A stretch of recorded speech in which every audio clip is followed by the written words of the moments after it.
ఆంధ్రప్రదేశ్లో ఎన్నికల పోలింగ్కి count down ప్రారంభమైంది. ఈ ఆఖరి రోజులే అందరికీ కీలకంగా మారాయి. ఈ గోల్డెన్ టైంని సొమ్ము చేసుకునేందుకు జాగ్రత్తగా అందరూ వాడుకుంటున్నారు.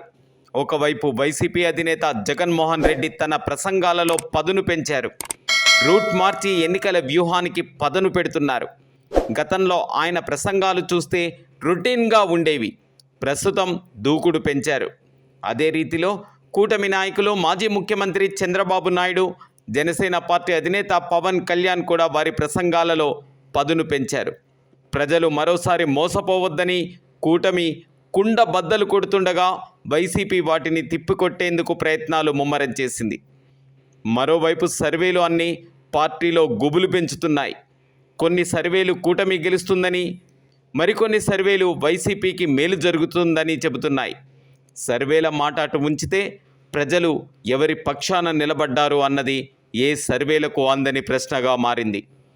5 ఏళ్ల పాలనలో ఏపీలో ఎన్నో అభివృద్ధి కార్యక్రమాలు చేపట్టామని వైసీపీ చెబుతూ వస్తుంది. మరి అదే రీతిలో టీడీపీ అధికారంలో ఉన్నప్పుడు ఎంత అభివృద్ధి జరిగింది, గడిచిన వైసీపీ పాలనలో అభివృద్ధి జరిగిందా అంటూ కూటమి ప్రశ్నిస్తుంది. ఆంధ్రప్రదేశ్లో ఎవరి పాలనలో ఏం జరిగింది అన్నది ప్రజలకు తెలియని విషయం కాదు. అందుకే ప్రజలు ఒక నిర్ణయానికి వచ్చినట్లు తెలుస్తుంది. మరి ఆ నిర్ణయం ఏంటి అన్నది ఓటింగ్ రూపంలోనే ప్రజలు తెలపనున్నారు.